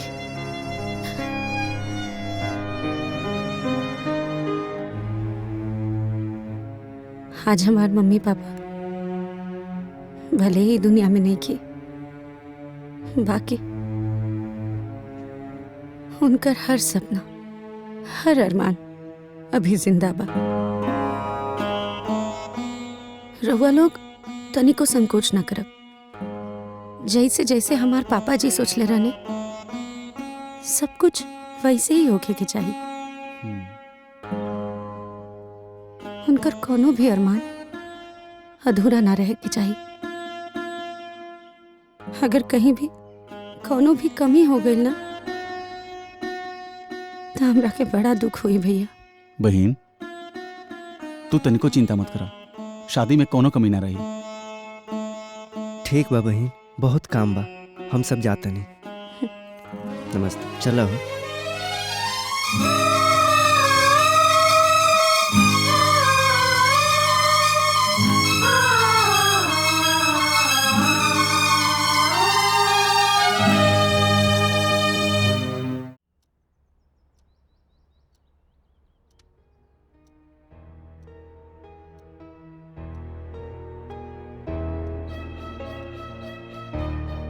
अगर कन्या का ग्रह दशा अच्छा ना चल रहा हो तो उसका असर वर पक्ष पे भी पड़ सकता है। हाय देखा बेटी, हम कहा कहले रानी। हे महाराज जी, कोनो उपाय बा? अभी भी कुछ नहीं बिगड़ा है, इस विवाह को रोका भी जा सकता है। ये का कारण बानी पंडित जी? महाराज जी यह कहा तानी कि जानबूझ के परिवार के काल के गाल में ना झोकल जाला, एमे कोनो बहादुरी ना होला। माता जी आपसे तो हाथ जोड़ के विनती है, आप चुप रहिए। काहे गड़ल मुर्दा उखाड़ा दानी रहुआ है? एक एक्सीडेंट के एगो लड़की के किस्मत से जोड़ के ओकरा के अशुभ बतावल बहुत बड़ी मूर्खता है माता जी। बाकी पंडित जी तो। हाँ महाराज जी, और अपना माई से तनी कम पूछ के करा है? कुछ भी देख ले बिटिया, हम सबके भलाई सोच रहल बानी और इल्जाम हमरे पे लागेला। पता ना हम एजा काहे आ गईनी। अब भगवान रक्षा करी घर के।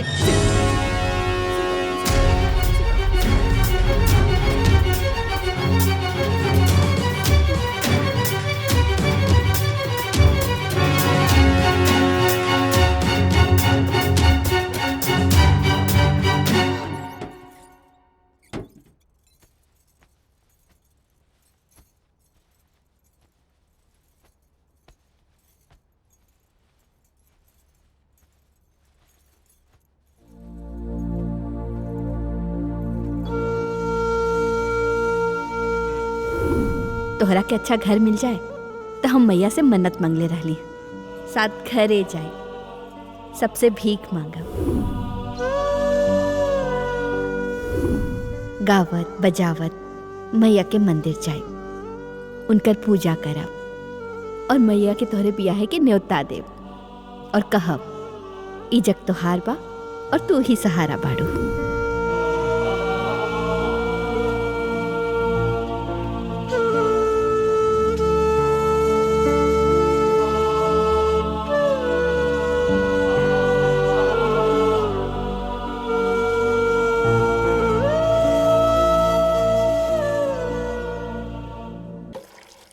साड़ी में फाल लगावे के देले बानी, ब्लाउज भी सिए के देले बानी, साड़ी के मैचिंग के चूड़ी लियावे के बाद। एक बात बताई, शादी ब्याह के दिन बा, अगर टाइम पे ना मिली तो हम का पहिनब?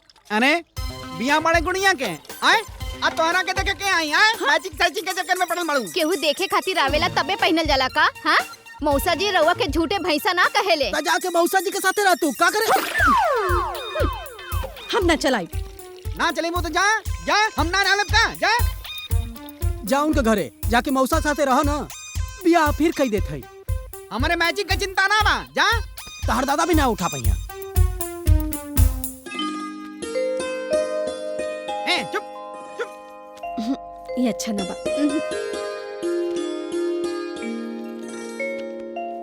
आई देखा ई कार्ड बढ़िया बा एकदम देखा मंगलम भगवान विष्णु मंगलम गरुड़ध्वज मंगलम पुंडरीकाक्षाय मंगलाय तनोहरि। हाँ, यह कार्ड बढ़िया बा बिल्कुल। हाँ आज तक कार्ड छपैले बानी जौन कार्ड चिन्ह में आई ई देखी ई कार्ड बढ़िया बा।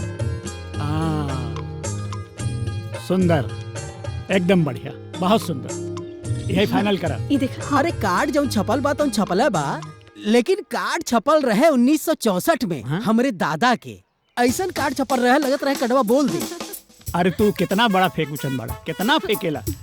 1964 में तोरे दादाजी के ब्याह में कार्ड छपल रहल तोहार ब्याह भइल रहे तो कागज के एको टुकड़ा पे हल्दी लगा के न्योता आयल रहे और तोरे दादा के ब्याह में कार्ड छपल रहे और 1964 में। देखा बहुत बोलता रहा हम बुजुर्ग समझ के कुछ बोलत ना है ना तो 1 मिनट में पानी उतार देती तोहार जान लो। पानी उतार देगा हम तोहरा के जानी लग तोरे पूरे खानदान के जानी लग भैंसा के। अरे हम तोहरे पूरा खानदान के जानी ले तोहर कमाई ना खाई ले भैंसा कहता। अरे चुप हो जाई जी।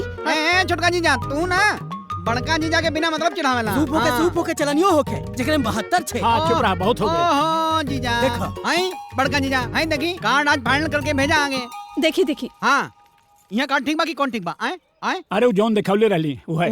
हां हां ई ठीक बा। का भइल मामी कोनो कार्ड सिलेक्ट भइल ना बबुनी हमनी के समझ में नहीं क्या होता ल तू देख कर पसंद कर ला।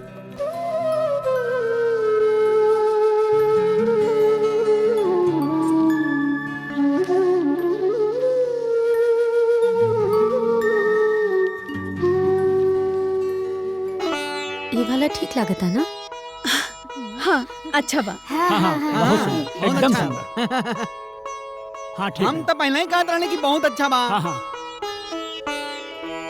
सुना हलवाई 2 महीने और बढ़ा लिया सामान पूरा गजा गज भरल बा कोनो कमी ना हो जल्दी से बनाओ खाना। ठीक सुना और हाँ राशन का जितना सामान दिया अच्छी क्वालिटी के दिया और चावल बासमती वाला दिया ठीक है चाचा। हाँ। और पैसा चिंता मत करिए हाँ देखा चाय पिया लोगन फुल इकट्ठा पेट हो जाई चाय पी के एकदम मजा आ जाला है। अरे चाय तो लोग पियबे करल हाँ बाकी चाय तो हम पहले रही 2004 में अपना बहिनौरे पूरा मिजाज गदगदा गइल रहे भैया। जिंदगी भर बिना मीठा और दूध के चाय पीले बारन और आज कानून बघाड़त बारन। आई हो दादा पाहुन चाय तो खत्म हो गइल बा अब हम भेजवात बानी। अरे बा तोहार कोनो गलती ना ना हमारी किस्मत के गलती बा जा जा जल्दी से भेजवावा शरीर में ना रहुआ भी ना पाहुन ठंडी लागत बा जा जल्दी जा।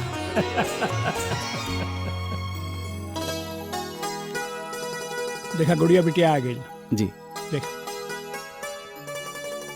हाईली ये सब नाम अच्छा से न्योता में छाप। ठीक बा बिटिया। भले न्योता के कार्ड विदेश में काहे ना छपावे के पड़े बाकी हमार बेटी के ब्याह के न्योता सोने के पानी से ही छपवाए के चाहिए।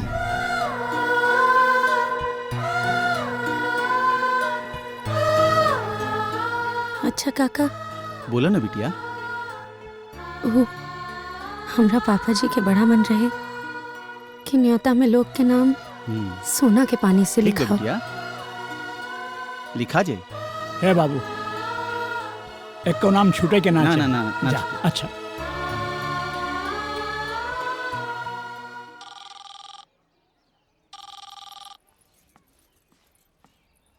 हेलो हेलो कैसी हैं आप? मैं अच्छी हूँ। हाँ अपना ख्याल रखिएगा। जी गुड़िया जी पापा।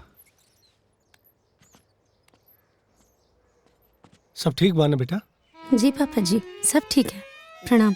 खुश रहा बेटा कौनो दिक्कत हो कौनो परेशानी हो हमरा से कह दिया तोहर पापा हैं हम।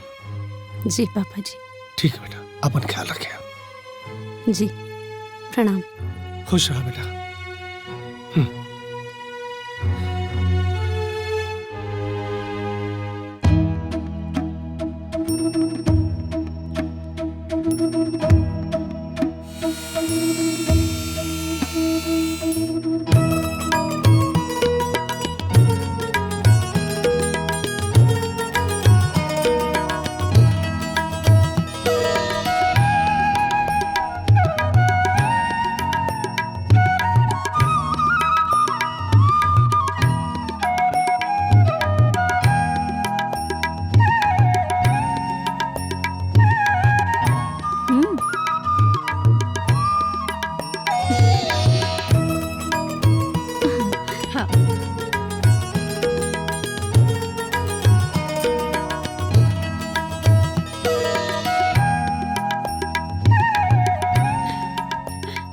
खुश रहा।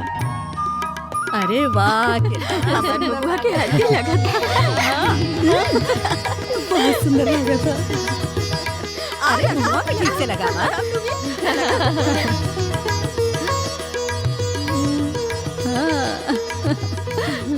अच्छा से लगावा, ठीक से मुहवा भी लगावा। जनी सा उपटन लेके आवा जा, खत्म हो गई, अभी लेके आवा। अच्छा, बढ़िया से लगावा, सुंदर बना दा एकदम।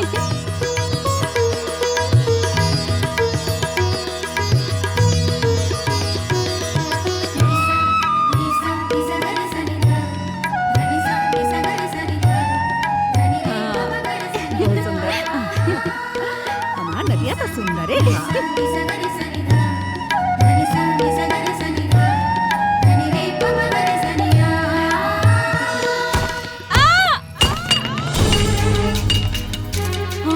भाभी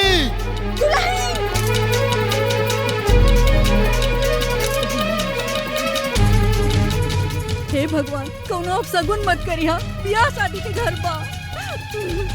कुछ नहीं रहो, रोई मत, सब अच्छा हो। अब शगुन न करें भगवान, बस।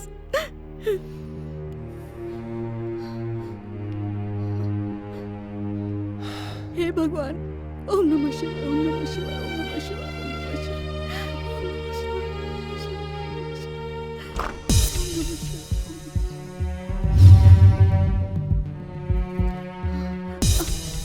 का भइल डॉक्टर साहब? आई एम सॉरी, बच्चा मिसकैरेज हो गया। तब बच्चा गिर गई। जी हाँ। देख लो लोग, हम का कहत रहनी, कहले रहनी अब सगुन होकी, कहले सुनने रहता था। आज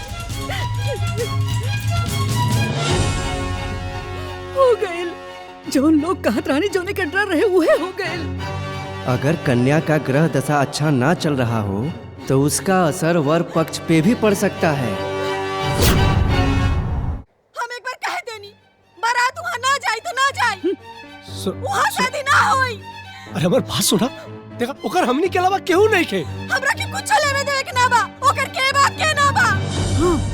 माँ बाप सब चल गए, क्या होकर हमनी के अलावा। हम रवा से कह देनी ना, ओकर से बियाह ना होई। रवा फोन करके मना कर दी, रवा अगर जीत गई ना तो हम अपन जान दे दे, जान दे दे, जान दे दे माँ। अरे बात सुना, अरे सुना, अरे कहाँ जाता रू?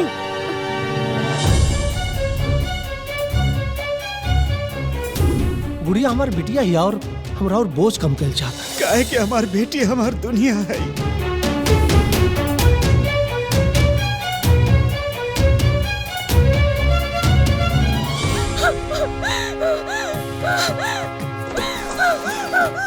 हम हुआ भागिन के कुछ सामानिया ना रह दे, कुछ ना रह दे, ओकर कुछ निशानिया ना रह दे, कुछ ना रह दे, कुछ निशानी ना रह दे, आ ना रह दे।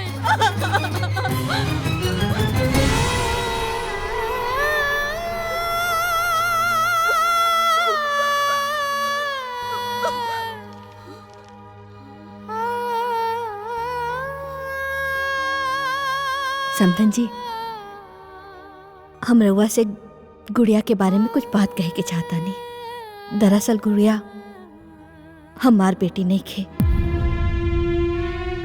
गुड़िया एगो अनाथ बच्ची बिया, जिकरा के पाल पोस करके हम बड़ा कहनी और कोशिश कहनी कि गुड़िया के एगो माई की कमी कपो महसूस ना होखे। समधन जी, रउआ से बिनती बा कि हमरे गुड़िया के कपो ऐसे ना महसूस होखे कि ऊ अनाथ बिया। हमरा के रउआ ऊपर पूरा विश्वास बा कि ब्याहे के बाद रउआ हमरा बेटी के अपना बेटी जैसन मानब। हे भगवान, एगो अनाथ लड़की के चलते वो लोग इतना सब कुछ करला। हे तमार जी, जल्दी करी ना फोन, कहीं वो कुछ कर ना ली। ए जी, ए जी, ए जी, ए जी, क्या करता मालकिन? पूरा क्या करता? हमरा के माफ कर दीजिए, हमरा के माफ। तो तोहरा के पता चल गया कि वो अनाथ बिया। हाँ? अनाथ?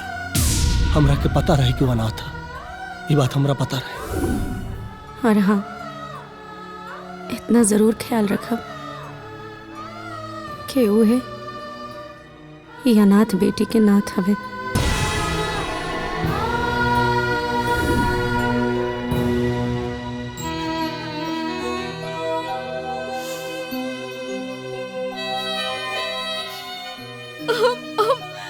कितना बोलत रहनी अब सगुनी। हे प्रभु क्षमा करो, माफ कर दीजिए। ए बेटा, हाँ माँ। बाजा वाले को फोन कर, अब बारात जाई।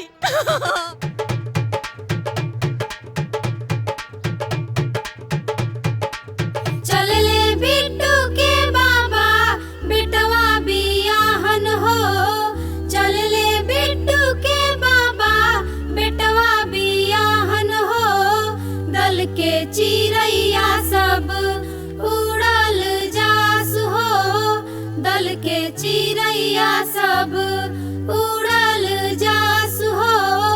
का तू चिरैया सब उड़ल जास हो। हमहू त जात बानी बेटवा बियाहन हो। हमहू त जात बानी।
पानाहिए फूफा मड़वा छवाइले फूलानी बेदी बनाई जी ताही ऊपर फूफा पुतरी उरे हिले देनी कुंवारी बेटी दान जी पाना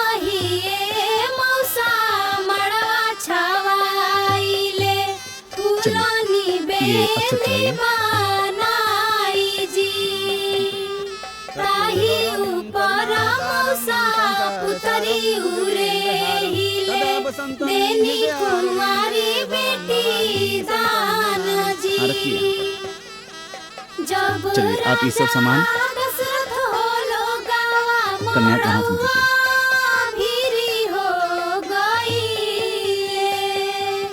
गह गह करे हो लागले राजा खड़े हो जाइए। जनक जी के दुआ। ये हाथ में अक्षत लीजिए अरे जब और अपने पीछे देखिए। दशरथ होलो ओम पृथ्वी शांति। हाथ जोड़ के प्रणाम कीजिए। गह गह करे हो लागले श्री जानकी जी के हो मड़उआ। धीरे धीरे चली नव से हमरो अंगनवा है ठेस जानी लागे नव से कमल बदनवा है। कहाँ रौरी घर द्वार के कर ललनवा है। धीरे धीरे आई नव से दूल्हा का वस्त्र लाइए। हमारी अंगनवा है। नीली पीली धोती आके पियरा किनारी है। पहिनी राजा रामचंद्र मिलल ससुरारी है। पहिनी राजा रामचंद्र मिलल ससुरारी है। नीली पीली धोती आके पियरा किनारी है। पहिनी राजा रामचंद्र मिलल ससुरारी है। पहिनी राजा रामचंद्र मिलल ससुरारी है। ओम गजाननं भूतगणादिते सेवितं कपितजम्बू फलचारुभक्षणं उमासुतं शोकविनाशकारं नमामि विद्युन्सर्पादपङ्कजं। विवाह संपन्न हुआ।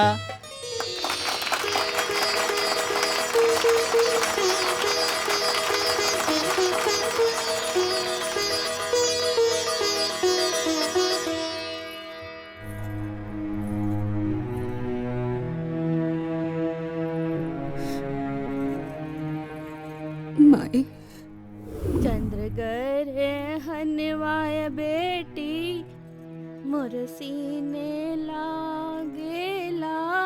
सूरज गरे हनवा भीनु सा।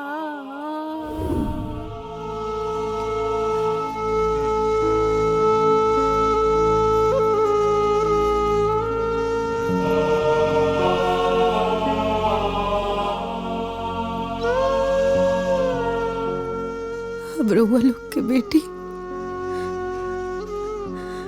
अपना नैहर से विदा होके जा रहल बिया। अपना दिल पे पत्थर रख के हमरा से जितना भइल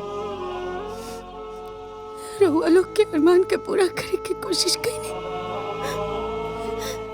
अगर रउआ बेटी से कोनो गलती भइल होके तो माफ कर देब।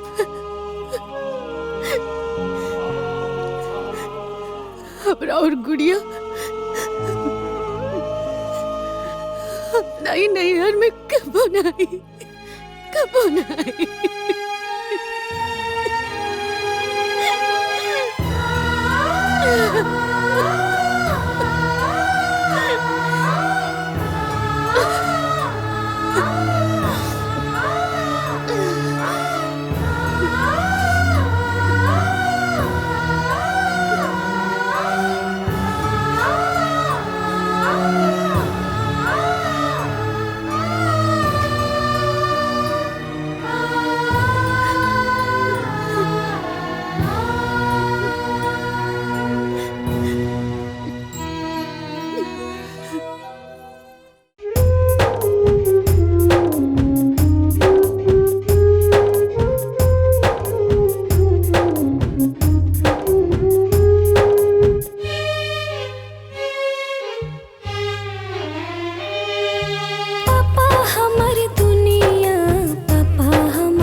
जी के गुड़िया है, अपना मम्मी के गुड़िया है।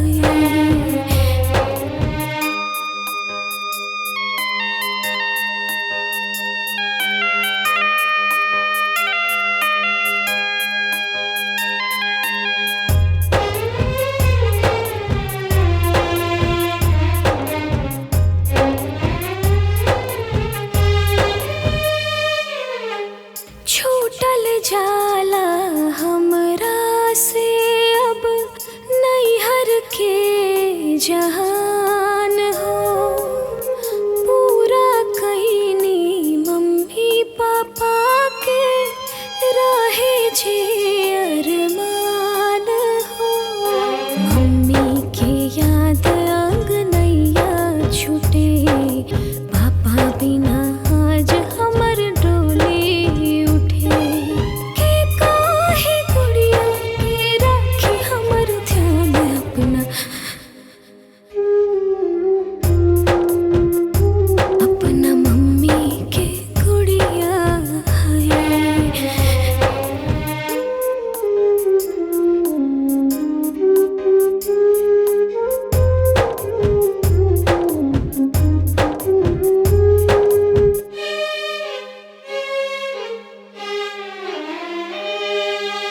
सबके याद समेट के हम ता चल देहनी ससुराल हो।